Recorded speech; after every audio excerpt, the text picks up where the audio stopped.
যৌথভাবে দেশকে অকার্যকর, দেশকে বিপর্যস্ত, স্তব্ধ করতে, নাগরিক অধিকার, মৌলিক অধিকার সবকিছু খর্ব করতে যে সর্বগ্রাসী আয়োজন করেছে।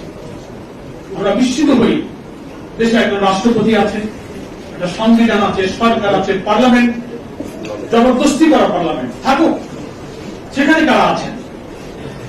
সকলে মিলে একটা দেশের উপরে যে ফ্যাসিবাদের জুলুম চাপিয়ে দিয়েছে। গাজী ভাইয়ের মতো নিরপরাধ নির্ভীক বীর মুক্তিযোদ্ধাকে অন্যায় অসত্য মামলায় জড়িয়ে তাকে 10 মাস কারারুদ্ধ করে রাখা হবে। এত দাবি করা হচ্ছে সাংবাদিকদের পক্ষ থেকে, দেশবাসীর পক্ষ থেকে, ওনারা কর্ণপাত করছেন না। আমি যদি প্রশ্ন করি, কিছু হলেই রাষ্ট্র চলে, এমন আগে নেতৃবৃন্দাই বলে গেলেন। তো আমাদের দেশের দুর্ভাগ্য হচ্ছে যে রাষ্ট্র আর সরকারকে গুলিয়ে ফেলেছে। সরকারের বিরুদ্ধে কথা বললে রাষ্ট্র চলে। রাষ্ট্রের কি সংজ্ঞা, সরকারের কি সংজ্ঞা, দুটো আলাদা অস্তিত্ব, এন্টিটি আছে। এটা কিন্তু ওনারা উপলব্ধি করেন। সরকারের জুলুম, নির্যাতন, দুর্ভোগ, লুটপাট, খুন, গুম, মিথ্যাচার, অনাচার, রাষ্ট্রীয় দুরবস্থা, জুডিশিয়ারি, ইকোনমিক, এডুকেশন সর্বস্তরে যে তছনছ করে ফেলেছে, তার বিরুদ্ধে কথা বললে বলবেন রাষ্ট্র, এবং নিরপরাধ মানুষের বিরুদ্ধে মিথ্যা মামলা দিয়ে সাজাবেন, জুলুম করবেন, খুন করবেন, খুন করবেন। এটা পৃথিবীর ইতিহাস।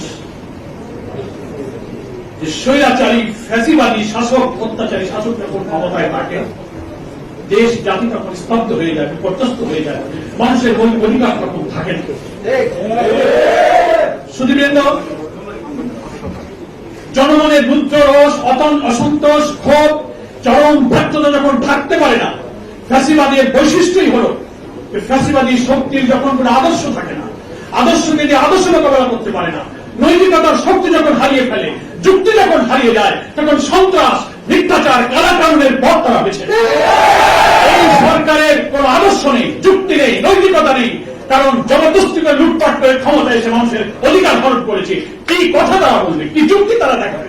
যে কারণে আজকে তাদের আছে হল কালা কানুন। 18 সালে এপ্রিল মাসে এই digital security act, cyber act, যা কিছু সংশোধন করে হয়েছে, এমন একটা পার্লামেন্টে তারা একটা পাস করলো যে পার্লামেন্টে অধিকাংশ আসনে কোন প্রার্থী ছিল না, কেন্দ্রগুলোতে বিড়াল আর কুকুর শুয়েছিল। সেই নির্বাচনের নামে বানানো সাজানো পার্লামেন্টে একটা কালা কানুন পাস করা হলো। বাংলাদেশের এডিটর্স কাউন্সিল, সমস্ত সাংবাদিক সমাজ, জনগণ, দেশবাসী প্রতিবাদ করলো। গোল টেবিল হলো, আলোচনা সভা হলো, বিক্ষোভ হলো, এখানে অনেক কালা কানুন করা হলো। কেন কালা কানুন করা হলো? রাষ্ট্রপতি দেখেন না, আপনি একজন বিজ্ঞ আইনজীবী, পার্লামেন্টের স্পিকার ছিলেন, বাংলাদেশের সংবিধানের আর্টিকেল 26 এ পরিষ্কার বলা হয়েছে, আপনি পড়ে দেখুন। সেখানে পরিষ্কার বলা হয়েছে যে মৌলিক অধিকারের সঙ্গে অসামঞ্জস্যপূর্ণ কোন আইন রাষ্ট্র তৈরি করতে পারবে না।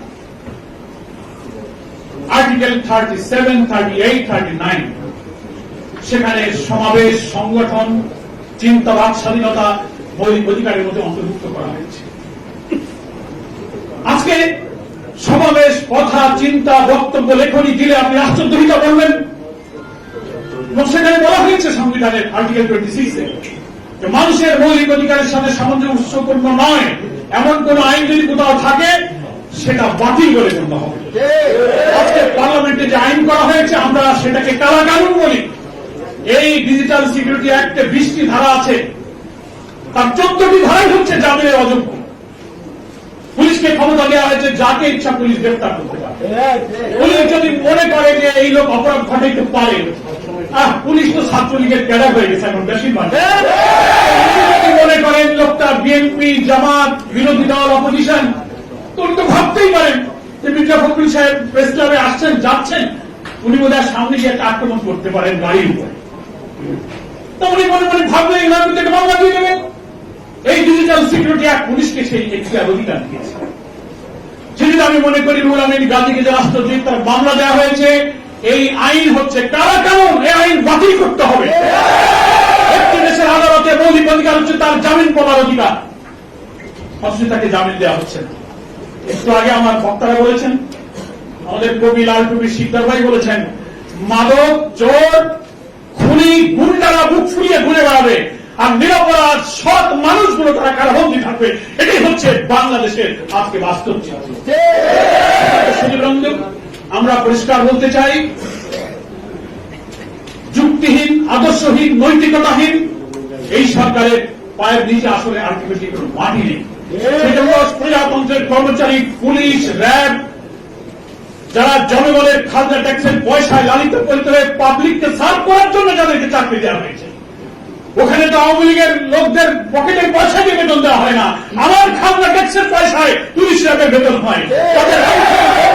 তাদের রাইফেল বন্দুক বলে আমার খাজনা ট্যাক্সের পয়সায় কেনা। অথচ আজকে বাংলাদেশের রাষ্ট্র ব্যবস্থা, সরকার ব্যবস্থা কি করেছে? তাদের সমস্ত অপকর্মে ব্যবহার করছে। মিথ্যা মামলা দিয়ে দিয়ে পুলিশের চরিত্র নষ্ট করে ফেলা হয়েছে। একদিকে ভোটাধিকার হরণ করে জনগণকে ভালো লোক নির্বাচনের ক্ষমতাকে স্তব্ধ করে দেওয়া হয়েছে। একটা মানুষ ভালো লোককে ভোট দিতে পারবে না, ভালো মন্দ থাকুক, কোন লোকের ভোটাধিকারই তো নাই। তারপর যদি ভোট হয় আগের রাত্রে বাক্স ভর্তি করে ফেলবে, অর্থ গুলি পুলিশ ওসিদেরকে কাজে লাগিয়ে তার ভোটাধিকার হরণ করবে। ফলে একটি জাতির সবচেয়ে বড় সর্বনাশ হলো সেই দেশের নাগরিককে যখন সব নেতৃত্ব নির্বাচনের ক্ষমতাকে হরণ করা হয়, সেই জাতির সামনে আর কোনো ভবিষ্যৎ থাকে না। এই সরকার সেই সর্বনাশটা করেছে, জাতিকে যোগ্য নেতা নির্বাচনের অধিকার থেকে সর্ব করা হয়েছে। আর পুলিশ, র্যাব, প্রশাসনের সমস্ত জায়গায় যাদেরকে বসানো হয়েছে, তাদের সমস্ত অপরাধ, অন্যায় কাজে এই সরকার এবং রাষ্ট্র তাদেরকে কিন্তু কাজে লাগাচ্ছে। কি বলেন, ঠিক কিনা? আমি তো যখন কারাবন্দী ছিলাম, প্রায় 5 বছর জেল কেটেছি, আমার অনেক বড় বড় অফিসারের সাথে কথা হয়েছে। 36 দিন আমি রিমান্ডে ছিলাম। বাংলাদেশের বড় বড় পুলিশ অফিসারের সাথে কথা হয়েছে। আমি প্রশ্ন করেছি, বলুন আপনারা আমার বিরুদ্ধে 30টা মামলা আপনারা দিয়েছেন, এরকম বাংলাদেশের হাজার হাজার লক্ষ রাজনৈতিক কর্মীর মামলা দিয়েছেন, এজাহারে বর্ণিত প্রত্যেকটি রাজনৈতিক কর্মীর নামে যে মামলা দিয়েছেন, এজাহারের প্রত্যেকটি লাইন হচ্ছে মিথ্যা। পুলিশ বাদী হয়ে এই মামলা যে আপনাদের কি করালো, আপনাদের বিবেক নাই? আমি কারাগারে আমার নামে মামলা দেওয়া হলো যে আমি সাজান করে বোমা মেরেছি। আমি কোর্টে এসে বললাম আমি এই মামলা থেকে অব্যাহতি চাই।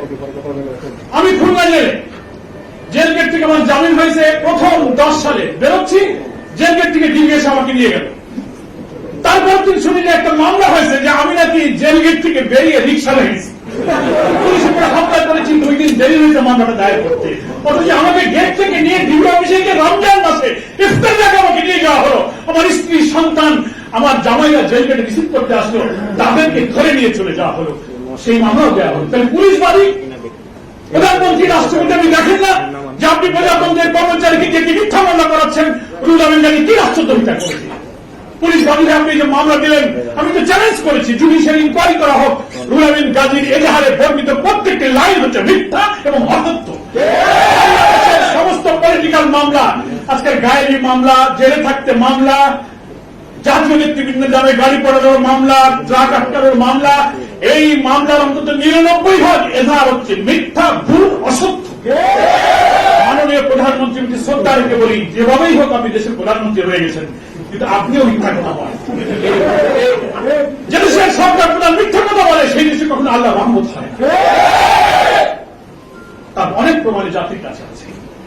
আপনি পুলিশ বাহিনীকে অপব্যবহার করছেন, মিথ্যা শিখাচ্ছেন, সুস্থ নাগরিকদেরকে মিথ্যা মামলা দিয়ে কারারুদ্ধ করতে শিখাচ্ছেন।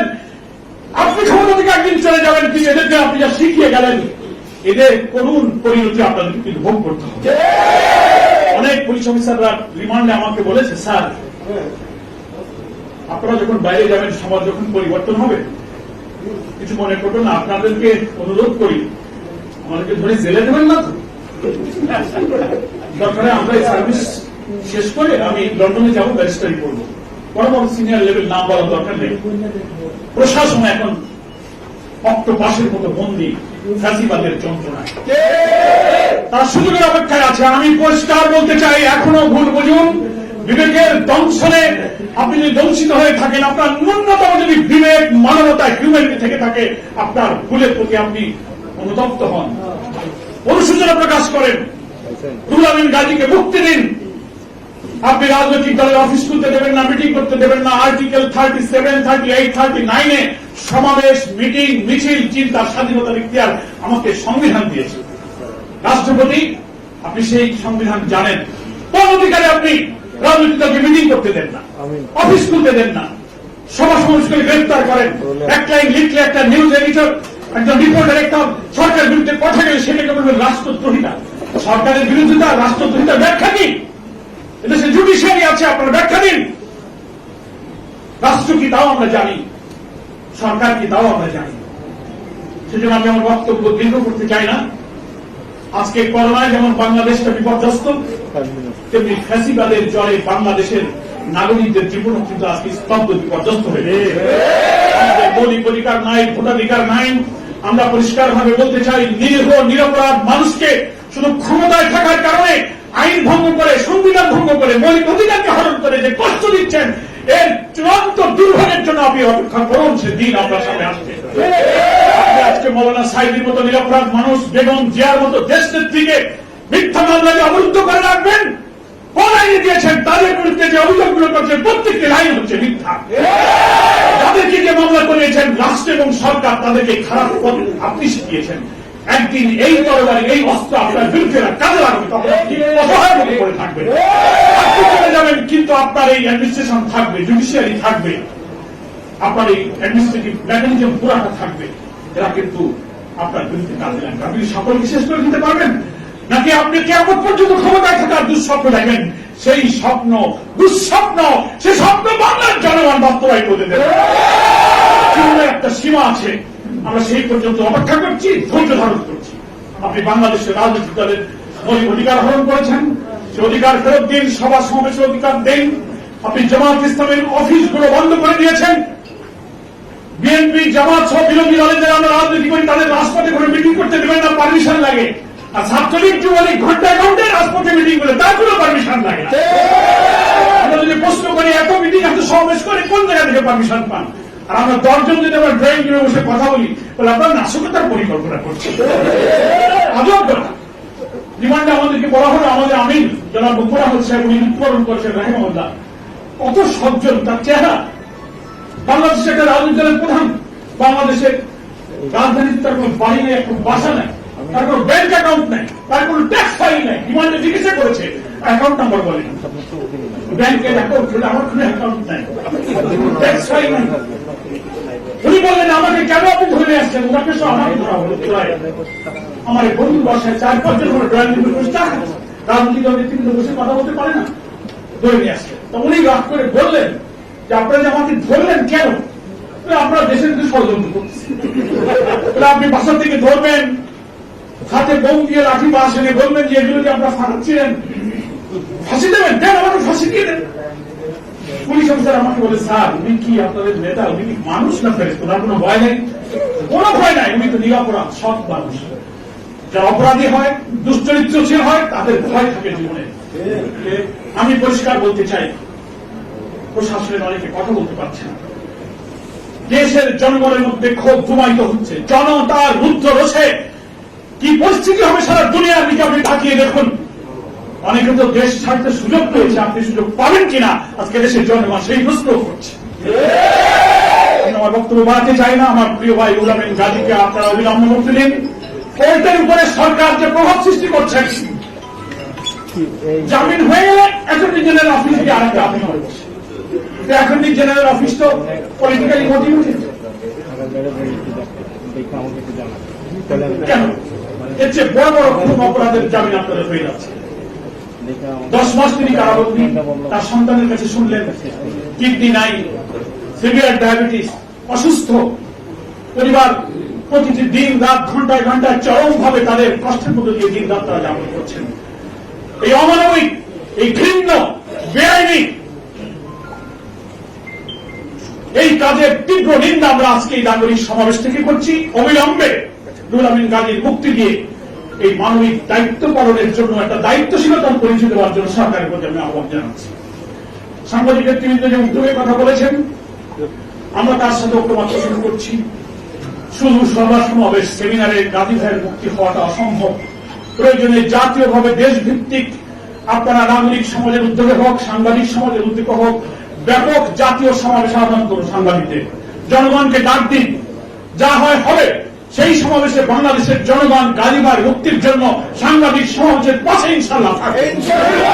আন্দোলনের প্রতিরোধ গড়ে তোলার মধ্য দিয়ে গাজী ভাইকে আমাদের কারা বন্দী অবস্থা থেকে মুক্ত করতে হবে। আমরা গাজী ভাইয়ের শারীরিক সুস্থতা কামনা করি, তার নেক হায়াত কামনা করি। আজকের সংগ্রামের নেতৃবৃন্দ, সুধীবৃন্দ যারা আজকে এই সমাবেশে উপস্থিত হয়ে গাজী ভাইয়ের মুক্তির দাবিকে আরো সংহত করলেন, উচ্চকিত করলেন, তাদেরকে আমি জামাত ইসলামের পক্ষ থেকে শুকরিয়া জানিয়ে, কৃতজ্ঞতা জানিয়ে আমি আমার বক্তব্য শেষ করছি। খোদা হাফেজ। বাংলাদেশ জিন্দাবাদ।